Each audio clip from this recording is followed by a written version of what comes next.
Good evening. Greetings, everybody. This your girl Tiffany here, live in effect. So tonight I am going to be talking about freedmen towns, towns that were founded by former slaves. All right. So I want to talk about Little Egypt, a town called Little Egypt that was located in Texas, which was outside of Dallas or in the Dallas area. All right. Now it was founded around like the 1860s, and then it was taken over around 1962. Okay. So I wanted to get into that information for you guys. All right. So I want to share something that I found on the website, which is Texas State Historical Association. All right. Online.org. So according to this information, it said Little Egypt was located just north of Northwest Highway between Farmdale and Adelia near near White Rock Lake within the city limits of Dallas in Dallas County. Right. It said the community began after the Civil War when the site was deeded to former slaves Jeff and Hannah Hill when they were freed by their master in 1865. By 1870, they had built the Little Egypt Baptist Church, and the community became known as Little Egypt because the residents were delivered from bondage, as in the biblical story. All right. It said though Little Egypt was officially within the Dallas city limits, it remained a distant community until 1962 when developers bought the 30 to 35 acres tract, which was across the street from the North Lake Shopping Center for retail development. This purchase followed a November of 1961 rezoning of the area for retail use. At this time, community residents were served by dirt streets and lacked running water, electricity, gas, and indoor plumbing. So, of the 28 families who own land in the community, two-thirds wished to find new homes close to the one another. Since the houses in Little Egypt were dilapidated and some residents feared the buildings would be condemned, they were in favor of selling the land.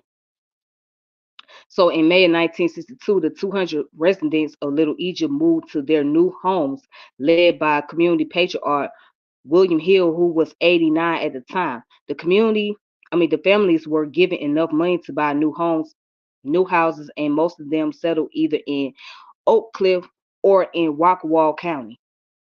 In the 1980s, a controversy arose in which the former residents of Little Egypt were portrayed as being taken advantage of for the commercial gains of white developers. The land is now occupied by a North Lake shopping center and large homes atop rolling hills. All right, so that's the history of Little Egypt.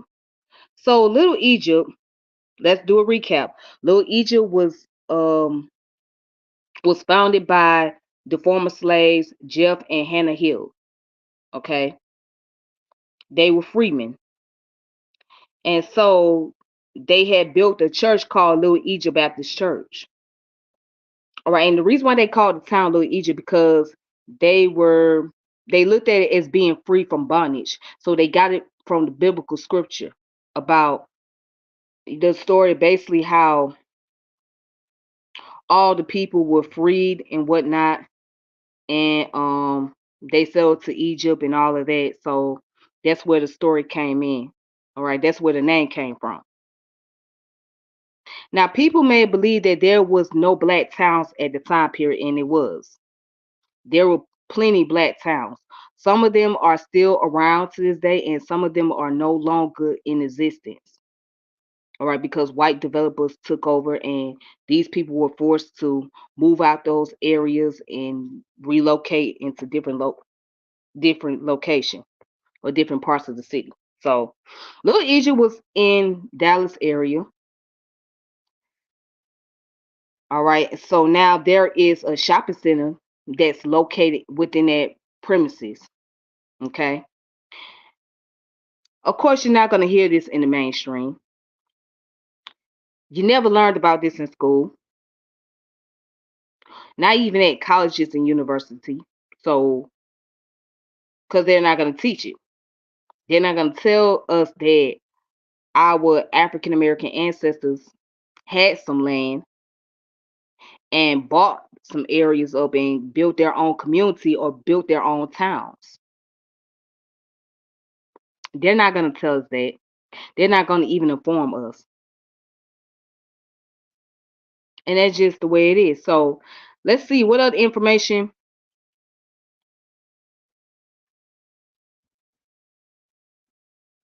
What other information can we find? So let me see what else can I find on here. All right, so according to another website, which is kiranews.org, it says Texas is dotted with Freedmen's community, African American neighborhoods that sprouted after the Civil War in the era of segregation. They range from Ellis Alley in San Antonio to the Fourth Ward in Houston to Deep Ellum in Dallas. Another one in Dallas that been nearly forgotten, Little Egypt, is getting a renewed look thanks to Richland College. So Clay Sligo, if that's how you say his name, stands at the corner of Thurgood Lane and Shoreview Road in Lake Highlands. He lives here for years, surrounded by houses, apartments, and businesses. But something always puzzled him: a dirt and gravel road. He said, like, why didn't they finish paving this place or whatnot? Sligo asked. That gravel road leads to an old alley that also seems out of place. It just look like it doesn't belong there. It looks more like a country lane than it does a regular alley behind a suburban house around here. That's because Siegel discovered that it was once a country lane. The Richland College history professor was so curious he dug around and found out this was once a small African American neighborhood called Little Egypt. So the rural community was settled in the 1880s. Siegel tracked down the deed showing former slave Jeff and Hannah Hill paid $300 for 35 acres of land. So when these former slaves purchased this land, it was $35. I mean, it was $300 at that time period. Okay. So this community name for its Egypt Chapel Baptist Church thrived until the early 1960s. So let's calculate what $300 was in the 1880s compared to now. All right, $300. Let's look that up. $300, 1880.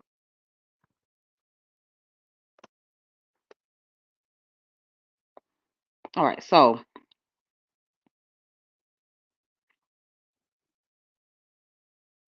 $300 in today's time, in modern time, will be $9,021.94.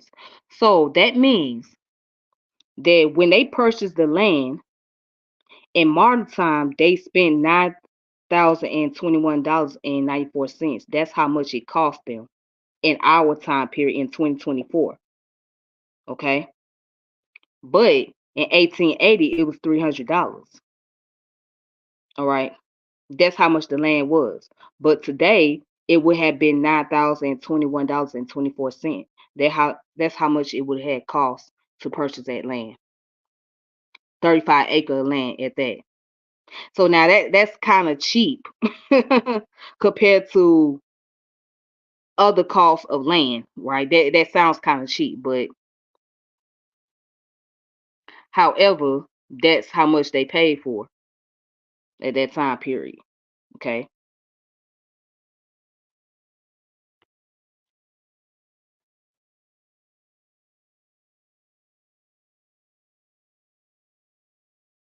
So let's see what else I can find on here.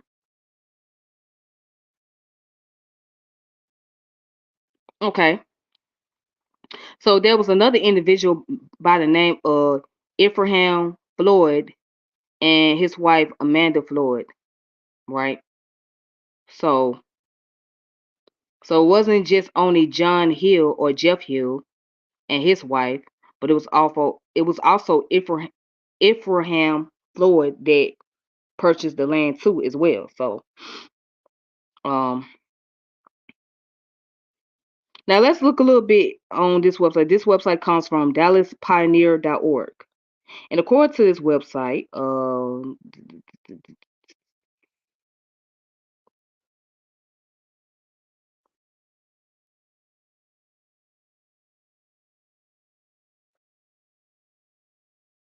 Okay, so it also stated on here, it says on June 25th of 1896, J.E. Griffin sold 1 acre of land adjoining the east side of McCree Cemetery to three African American individuals, Jeff Hill, George John, and Monroe Parker, for $25 for the purpose of creating a graveyard for the Egypt community.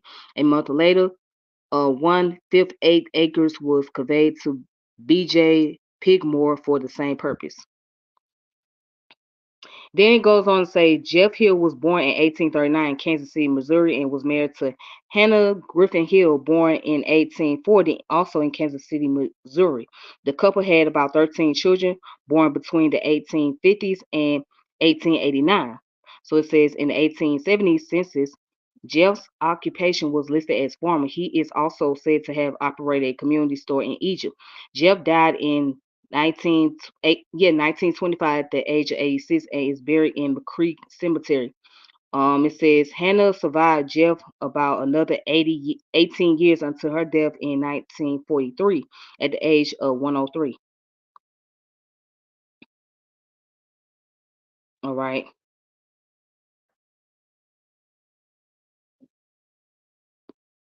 So it also goes on to say that eventually the Lake Highlands community grew up around and encircled Egypt. About 200 residents remained in the community in 1962 when the residents voted to sell out to developers. So each homeowners received a minimum of $6,500 and developers paid the moving costs. The church and many residents moved to the Cedar Crest section of Oak Cliff. So Egypt Chapel Baptist Church still exists and is located where it moved to in Oak Cliff. Below is a photo of the church as of 1962 in Egypt around the time the community was sold. So they have the picture of Egypt Baptist Church, but it's a very small church. Um, so it shows a picture of it on the website. Let's see.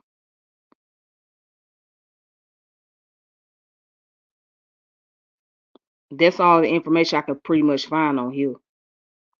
So far, where I got my sources from is DallasPioneer.org, also CaraNews.org, and Texas State Historical Association online. So that's where I got all my resources at. However, that's all I wanted to share with you guys for the evening. So I hope you all have a good one. Peace and power elevation. This your girl Tiffany, and I'm logging off. Make sure you like and subscribe to the channel, hit the notification bell, share the channel, and check out the previous videos. And until next time, I'll keep you guys posted. Peace. All right.